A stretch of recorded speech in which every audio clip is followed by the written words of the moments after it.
The horrific discovery. Several months had passed since the dramatic events that unfolded in Mai's life, and things had started to settle down. Mai, Molly, and 7723 found themselves in the bustling city once again, this time heading towards a sleek, modern medical facility for Mai's routine checkup. As they entered the clinic, Mai couldn't shake off the lingering memories of their past adventures.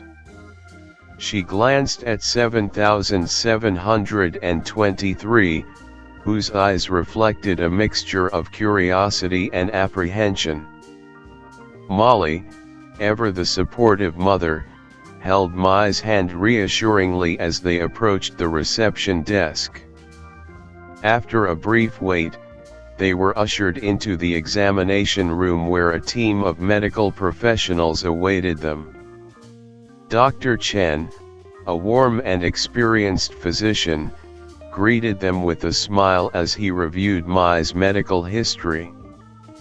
As the checkup proceeded, 7723 observed the surroundings with keen interest, his synthetic mind processing every detail of what he saw. Despite his lack of memories from their previous encounters, he remained steadfast in his dedication to Mai's well-being.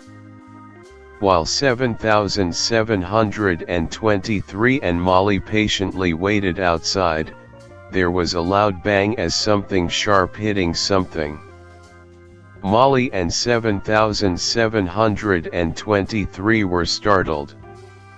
Maybe the doctor dropped something? Molly slowly put her hand to the doorknob in caution. It wasn't locked. She slightly opened the door to take a peek. She saw a dark room, with blood on the walls. She feared for her daughter's safety. She also heard panting and small cries. It sounded like Mai. In a rush she banged the door again. What she saw was terrible. Mai stood, staring down at the hands. They were not her hands, never would be. Soaked in blood, sparkling metal. The stitches on her wrists tugged and hurt, and she couldn't feel her ears. She could feel the warm blood on the side of her face. Her old hands and ears laid on a table beside the bed, removed. Her mind raced, but the adrenaline pumping through her didn't allow her a clear thought. The blood was leaking down into her eyes, hindering her vision. Tears poured out of them gently. Her gown flooded with the blood of the surgeon, who lay deformed and mangled on the floor. The only real thing to her was her heart pounding in her chest, bringing fresh blood to the cuts in her hand and wrists where unwelcomed new parts had been added. Odd wires stuck out there, and it hurt to move the fingers. She was in pain. Pain and something new she didn't recognize. A killer, now is this what they wanted? She didn't know herself. She heard the door behind her and she turned. Someone she did know. A woman and a robot, both with wide, fearful, and distraught eyes. They stood back by the door, staring at the monster. In this moment they may have brought her comfort, but their expressions failed to do so. She knew they were afraid of her. She knew they would never see her the same way again. Molly didn't have to speak, her eyes said it all. What have they done to you? Mai looked at herself. Her hands were replaced with sharp, metallic claws covered in blood. At that moment, Mai felt a mix of shock, horror, and confusion. She tried to speak, but her voice trembled, and she could barely utter a sound. Instead, she pointed at her hands, her eyes pleading for an explanation from Molly and 7723. Molly's heart ached for Mai, and she wanted to reassure her that everything would be all right. She stepped forward, her hand trembling as she reached out to touch Mai's shoulder. "We need to get you out of here, Mai. We'll figure this out together," she whispered, her voice cracking with emotion. 7723, who had been processing the horrifying scene, quickly assessed the situation. They needed to leave immediately and find help. He glanced around the room, looking for anything that could be used as a weapon or a means of escape. As they exited the room, Mai's mind raced with questions. Who had done this to her? Why? And most importantly, could she adapt to these new changes? Molly called 911. They came in a rush. Despite what Mai did to Dr. Chen, they didn't arrest her. Instead, they put her in a safer place. A rehabilitation hospital. Molly was scared knowing what her daughter had done. She murdered the doctor in the last place before the police came up. But she cared for her. Mai was in great pain. Molly slowly put her hand on the doorknob with a cautious look on her face. She didn't want to rush in like last time at the place where the incident happened. So she tried her best to stay calm, and removed her hand from the doorknob, and put her hand against the door and subtly knocked. She heard footsteps coming near the door. A kind doctor slightly opened to see who it was. Molly nervously smiled. The doctor smiled and opened the door. "Oh, hi there. I'm Dr. Smith Martza, are you visiting?" The doctor stuttered. "Yes, I'm here to see my daughter Mai," Molly replied. "Oh, okay.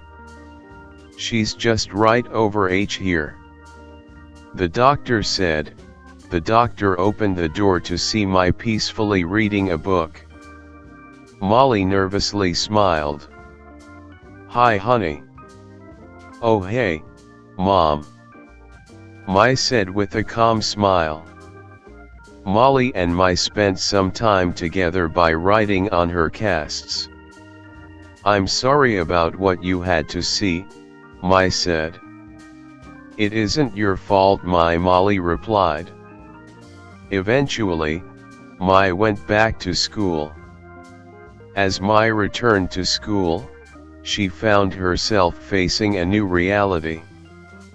The incident at the clinic had shaken the entire community, and rumors about her involvement circulated like wildfire. Students whispered behind her back, and some even avoided her altogether. Mai's once normal life now felt like a distant memory. Mai's closest friends, Ani and Greenwood, stood by her side through this challenging time.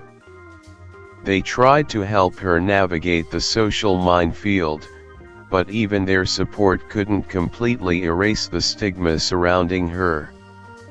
During this period, Mai struggled to come to terms with her altered body and the horrific events that led to these changes. She found solace in her relationship with 7723, who continued to be a constant source of comfort and understanding. Despite his own memory issues, 7723 remained by Mai's side, determined to support her in any way he could. On a particular evening, Molly sat at her desk, thinking. How could they just disappear? She tried to find the people that did this to Mai, but she's not making much progress. Meanwhile, Mai has been going through severe PTSD. This pain, the fear, the anger. She doesn't know how to control her new body.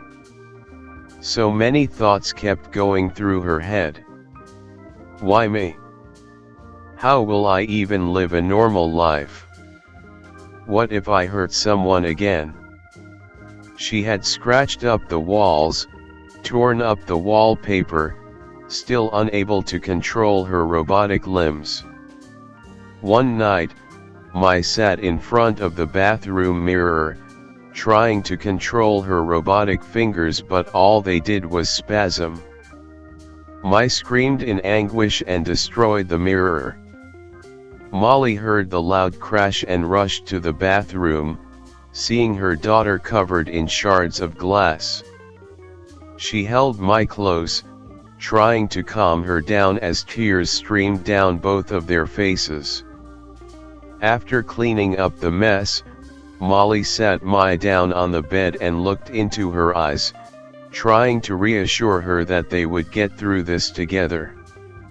She reminded Mai of the love and strength that they had as a family and promised to never give up on finding those responsible for her modifications. Chapter 2, Downhill. The day started like any other at Mai's school, but it quickly turned into chaos when the sound of gunshots echoed through the halls. Panic swept through the students as they scrambled to find safety, and Mai found herself frozen with fear. As the chaos unfolded in the school, Mai found herself huddled in a corner of the classroom with Ani, Greenwood, and several other terrified students. The sound of gunfire echoed through the halls, sending shivers down their spines. Ani clung to Mai's arm, her eyes wide with fear. "What's happening, Mai? Why is this happening?" she whispered, her voice trembling. Mai tried to remain calm for her friends, but her heart was pounding in her chest. She could feel the weight of responsibility pressing down on her shoulders, knowing that she needed to keep everyone safe. "We need to stay quiet and stay hidden," Mai said, her voice steady despite the turmoil raging inside her. "We'll wait until it's safe to leave, okay?" Greenwood, usually brash and confident, looked pale and shaken. She glanced around the room nervously, her hands trembling. "I never thought something like this would happen here," she muttered, her voice barely audible. Mai placed a reassuring hand on Greenwood's shoulder. "We'll get through this together," she said, her voice filled with determination. Time seemed to crawl as they waited in silence, the tension in the air thickening with each passing moment. Mai's mind raced with thoughts of escape routes and potential threats, her instincts on high alert. Suddenly, they heard footsteps approaching the classroom door, followed by the sound of muffled voices. Mai's heart leaped into her throat as she silently motioned for everyone to hide behind desks and chairs. The door creaked open slowly, revealing a figure clad in dark clothing, their face obscured by a mask. Mai's breath caught in her throat as she watched the intruder scan the room with a gun in hand. Ani stifled a gasp as their eyes met, silently urging Mai to do something. Mai's mind raced as she weighed their options, her pulse pounding in her metallic ears. Without warning, the intruder pulled the trigger with bullets flying everywhere. He was obviously toying with the students. As the intruder's bullets pierced the air, Chaos erupted in the classroom. Ani, frozen with fear, looked to Mai for guidance, but before Mai could react, a bullet struck Ani, sending her collapsing to the ground with a cry of pain. As Ani lay crumpled on the floor, her eyes wide with shock and pain, she reached out a hand towards Mai. Her voice was weak, but her words held a sense of urgency and love. "Mai," she whispered, her breath hitching. "Promise me, you'll keep going, no matter what happens." Mai's heart ached as she watched her friend struggle for breath, tears streaming down her face. She gripped Ani's hand tightly, her eyes locked on hers. As Ani's eyes dilated and her breaths grew shallower, Mai's heart shattered into a million pieces. The sound of her best friend's labored breathing and her last words echoed in her mind, a haunting reminder of the tragedy unfolding before them. Mai's metallic hands shook uncontrollably as she tried to grasp the reality of the situation. Greenwood, her face ashen with shock and grief, reached out to Ani, tears streaming down her cheeks. "No, Ani, please don't go," she whispered, her voice breaking. As Ani's breathing finally faded into nothing, Mai just lost it. Metal spikes erupted from her back and saliva pooled at her lips. Blood flew through the air as he began running faster and faster. Her screams echoed, her razor-sharp metallic teeth glinting. Mai's claws glittered as she ran, faster, faster. Her jacket, splattered in blood, whirled around her. She kept running, faster, faster. Yellow lights swirled by, impaling her in several places. Faster, faster, until crack. Her heart and mind just shattered into pieces. Mai collapsed to the ground, crying. For she had truly lost everything. Mai was a murderer. Mai was a stupid robot. Mai was a monster. After Molly heard the news about what happened, she quickly rushed to the school to comfort her daughter. The stammering cries of shock echoed through deaf ears. Her eyes were on the target ahead of her, her grip tightening for life, for her. Molly set her gaze to her daughter's face, but could not get much of a glimpse before the sudden flash of a camera snapped her away from her. She reeled, turning her head as more lights flashed and the faint sound of a siren rang clear. A deep wave of sickness hit her, and she found herself lost in the blue and red lights coming into view. Mai did not notice. Molly, shaking her head, returned her attention to Mai. She shook her arm slightly, hoping to arouse some kind of response from her, but none came to her. She tried to pull back, getting her to stop, when she saw what happened to Ani, reminding her just why Mai was in such a hurry. She noticed the spines then. She noticed the mechanical ears and claws and what each robotic feature had just done to her. Her eyes widened and she finally understood just how broken her daughter had become. She shook her head once more. "Mai." Her voice was soft, fragile, and shaky. Nothing in response to her call. "Mai." She shook him once more, suddenly becoming frustrated with her and not knowing why. She finally got him to speak, but her words sent a jolt through her.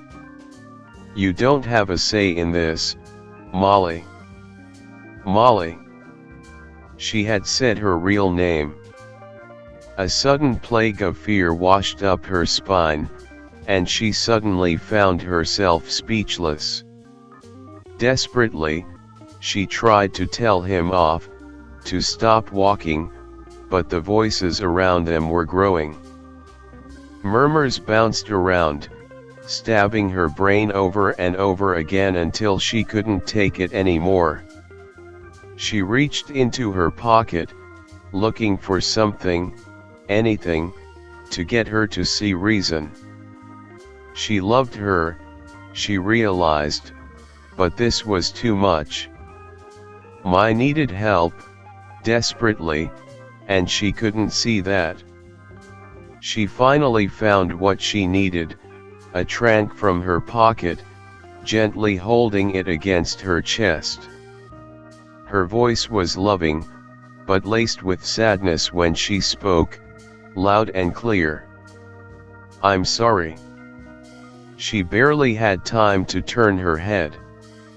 Chapter 3, Trapped. As Mai lay unconscious in the confinement of the straitjacket, her mother Molly paced the sterile hospital room, her heart heavy with guilt and worry. The incident at school had pushed Mai to a breaking point, and now, with her daughter's life hanging in the balance, Molly couldn't help but question if she had made the right decision. The facility where they were held was a specialized institution designed to treat individuals with severe psychological trauma. The walls were cold and unforgiving, and the atmosphere was thick with tension. It's safe to assume Molly was successful in getting Mai with that syringe, knocking her out. With the help of some familiar faces and some doctors, Mai was brought back. Somewhat. What Molly had said to her kept playing over and over in her head. She hadn't seen her since they were both brought to the hospital. However, she could never make out what she'd said to her. It just sounded like a low, irritating buzzing. The same buzzing a bee or a fly would make if they flew not too far away from one's ear. In an attempt to find her mom to quiet the maddening repetition of the buzzing in his head, Mai had escaped her room and harmed a few doctors and nurses. She never made it to Molly. A few officers standing guard at the hall she was in managed to subdue Mai. She laughed and told them repeatedly that she needed to see her to stop the buzzing. This set off alarms. Nick wasn't as stable as they'd previously thought. That was when the day came that they went to court. They were in the court for 3 hours. The wooden snap of the hammer silenced the entire courtroom. "I proclaim this creature guilty." Molly stared onward, her brown eyes holding a look of guilt and horror. She had known the possibility was there. The sentence that would change her world forever. Her mind refused to process it, her heart dropped as she heard her daughter's voice. "Mom. I'm sorry. I didn't mean for any of this to happen. I just wanted to be normal again. Please, understand. I'm still Mai, I promise. Just, help me find a way back." Mai called as the 2 guards took her out of the courthouse. Yet, she didn't respond. The shock and pressure proved too much as she turned slowly to see her Mai, one last time. Words stuck in her throat as she watched, helpless, her world shatter into millions of pieces. Pieces that would forever remain apart, for nothing could heal her now, not anymore. Chapter 4, On Deaf Ears. Days had passed. Every minute felt like a waste. Every moment felt painful without her there. But even this wasn't enough. What do you mean it's not sufficient enough evidence? Molly cried, brown narrow eyes laced with countless nights of unrest and fallen tears. I mean it as you heard, Mrs. Sugg. There isn't enough evidence to do anything. The chief replied, his look of sorrow clear. He knew that she was struggling and doing everything she could to reach her daughter. Yet, it would never be enough. Chief, she's innocent. You know that as well as I do. It was them. Whatever they did to my. She's innocent. Molly cried, tears brimming her eyes. She wouldn't accept the truth. Or, rather, she couldn't, for she knew the truth. However, she also knew that her evidence would never be enough, her work would always be met with miserable ends, and it was because of those animals who refused the truth as much as she refused the one before her. Realizing that the Grainwood police force could do nothing, she moved to higher levels. She showed them her evidence, explained the truth over and over, but her words fell on deaf ears.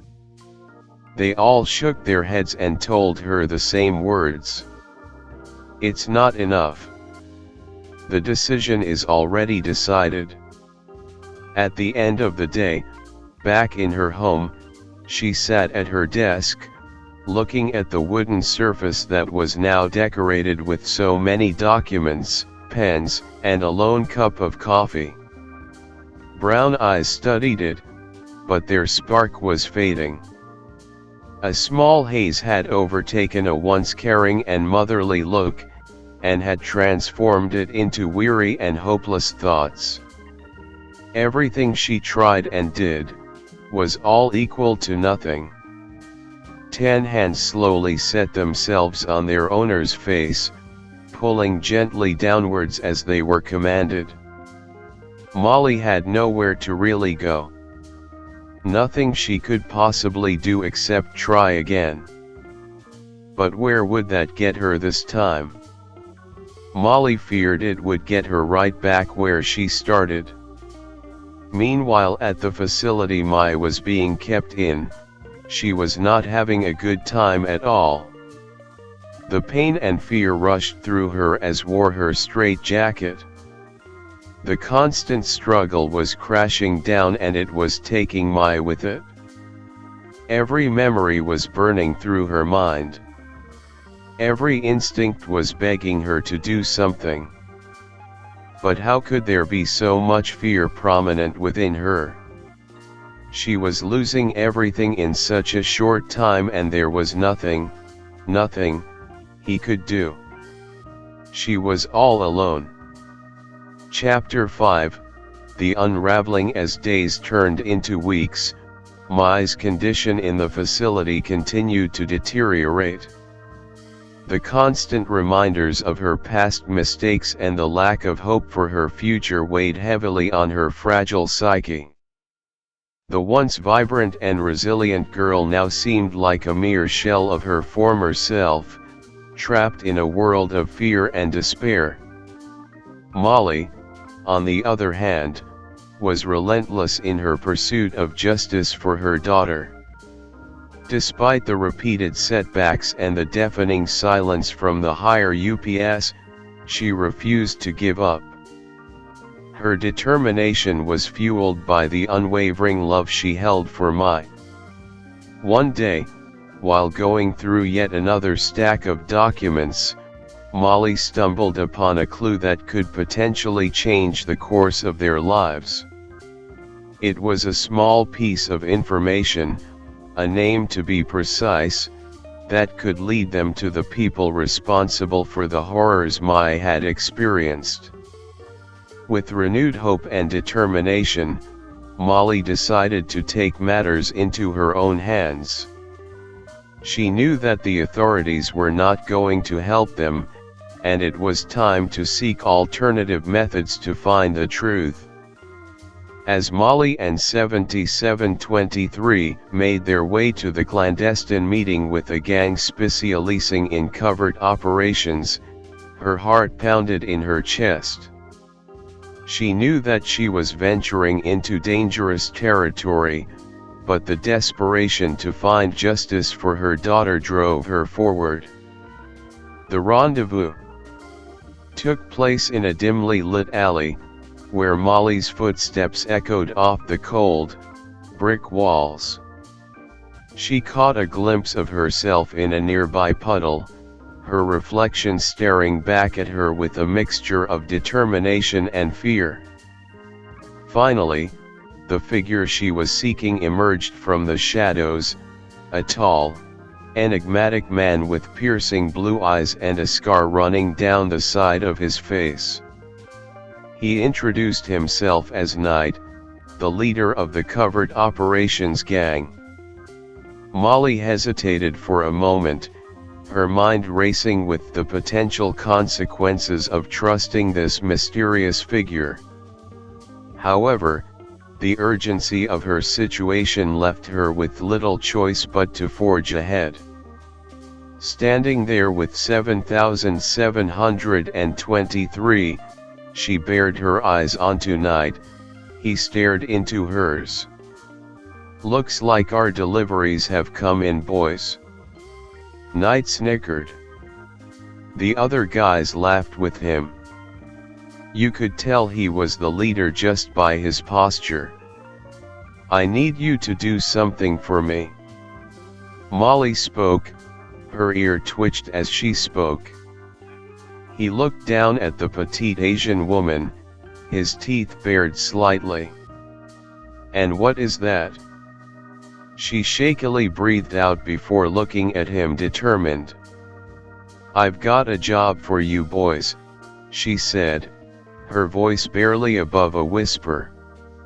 "My daughter was altered against her will. She's been locked up and I need your help to bring her back to me." "And at what cost?" He raised his chin. "All costs," Molly said. Molly's words hung in the air, the weight of her determination palpable as she stared Knight down. The other members of the gang exchanged uneasy glances, sensing the gravity of the situation unfolding before them. Knight's piercing blue eyes bore into Molly's, a silent challenge passing between them. After a tense moment of silence, he finally spoke, his voice low but commanding. "You're asking for a dangerous game, lady. We don't tread lightly in these waters," Knight warned, his tone tinged with a hint of caution. Molly's resolve remained unshakable as she met his gaze with steely determination.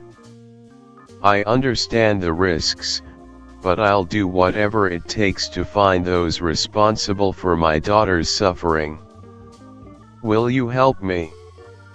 Knight studied her for a moment, a flicker of something akin to respect crossing his features. He nodded slowly, a sly smile playing at the corners of his lips. "I like your spirit, lady. Consider it done." With the deal struck, Molly and 7723 found themselves embarking on a perilous journey with Knight and his gang. Their mission was clear: arrange a transfer for Mai and break her out as she gets transferred to the new location. Chapter 5, The Rescue. Mai flinched in her straitjacket, her face stone cold. She knew it was time. There wasn't a single person who didn't know it was time. Yet still, she kept silent. Maybe it was the muzzle on her face. Maybe it was the chains clanking around from her arms. Or maybe it was the screaming thoughts that still echoed through her head. She didn't want this. Why her? Mai cast her eyes down. A strong sense of defeat loomed over her like a dark storm cloud. She knew that escape was impossible. She could feel it, down in her gut. The security was groaning and whining softly, occasionally shoving each other and pulling on Mai's chains. The sound of a bullet piercing rubber echoed in her mechanical ears and the police van jerked to a sudden stop. Mai looked up, knowing the impossible happened. This was her chance. Freedom.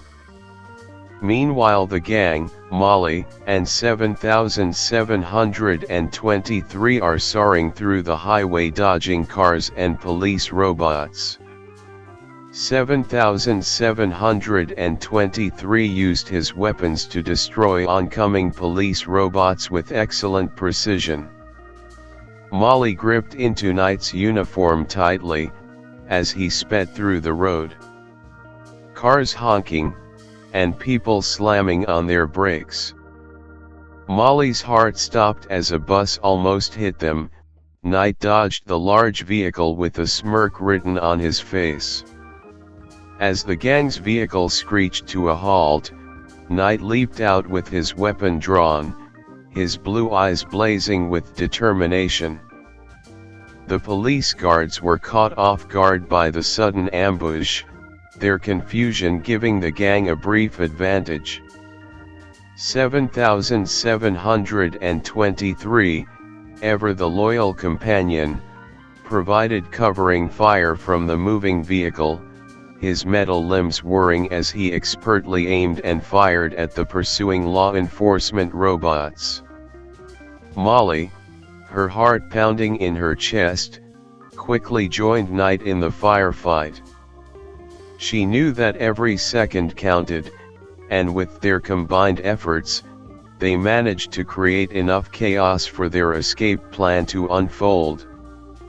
With the police guards momentarily occupied, it was time for Molly to fulfill her part of the deal.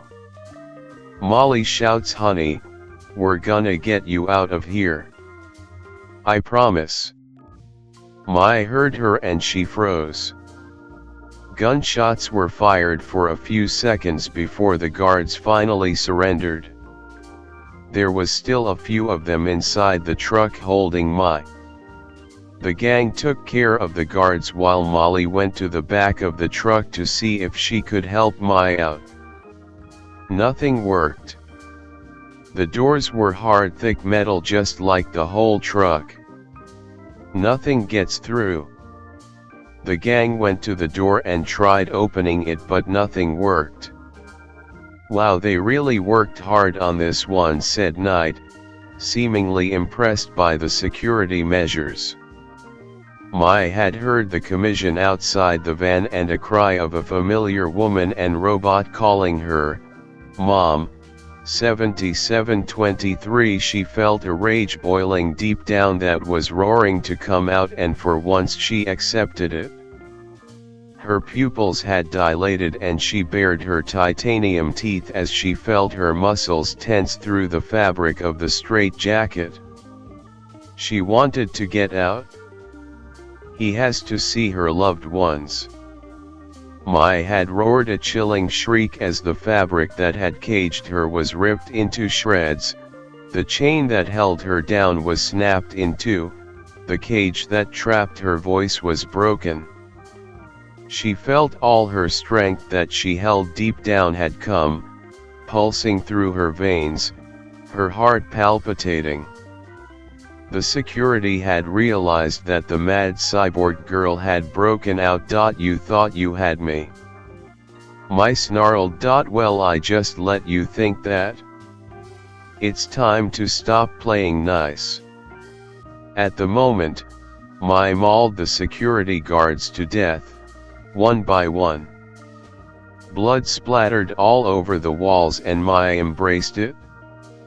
She was finally getting the revenge she so severely craved.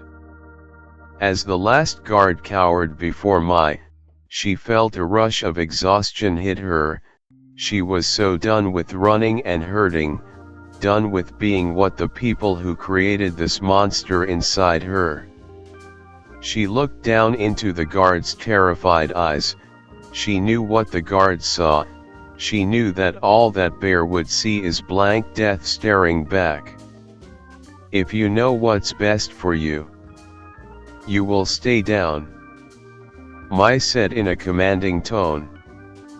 Mai began to search for a way out of the van, realizing all of the doors were locked. She began to scrape at the metal siding, making a hole in the side of the van. As he pried the metal open, she looked up. It's like suddenly, she felt all right. After being so uncontrollable, so insane for so long, just seeing her mom and best friend standing there, was enough to break the glass in her mind. For once in a very long time, she was seeing clearly again. As she emerged from the torn metal, she took a deep breath, feeling a sense of liberation wash over her. Molly rushed forward, tears streaming down her face as she embraced Mai in a tight hug. "Oh, Mai. I thought I had lost you forever," she sobbed, her voice choked with emotion. Mai clung to her mother, feeling a wave of gratitude and love wash over her.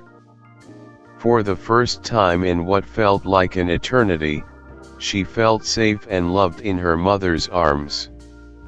"I'm here, Mom. I'm here," Mai whispered, her voice filled with emotion. As they stood there, wrapped in each other's embrace, 7723 approached them, his mechanical eyes filled with a sense of relief. He reached out a hand and gently touched Mai's shoulder, his expression one of silent understanding and support. He then hugged them both with such gratitude and affection. In the background, Knight looked at the scene, throwing the cig away he was smoking, then stomping on it. None of his boys were used to emotional scenes like this, so they just awkwardly stood there, holding their weapons, unsure what to do, eyeing their leader.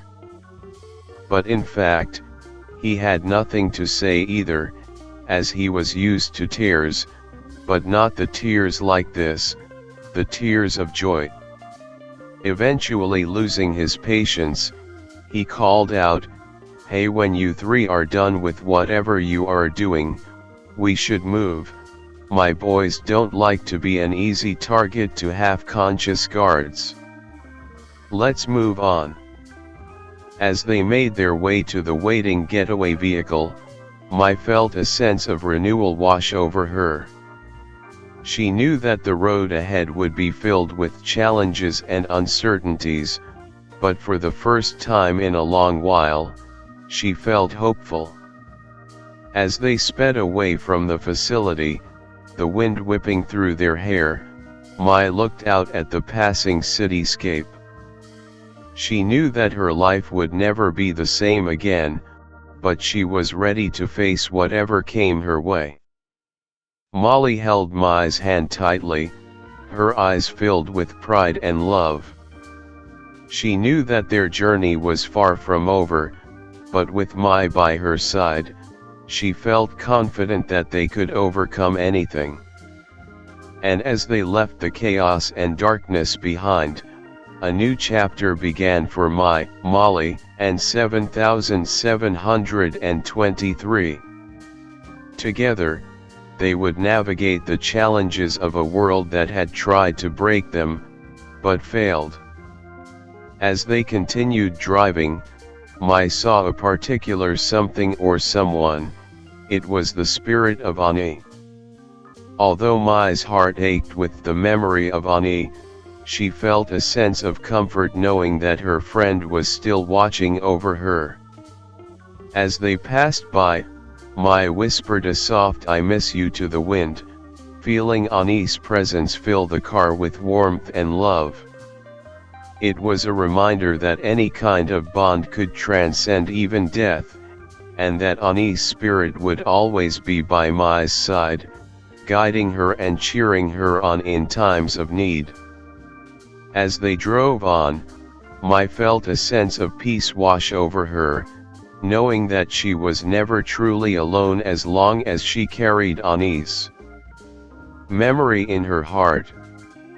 And as they continued their journey down the highway, Mai knew that what obstacles lay ahead, she would face them with the strength and courage that Ani's spirit had bestowed upon her. For in the end, true friendship knows no bounds, not even in the realm of the living, and they knew that as long as they had each other, they could overcome anything.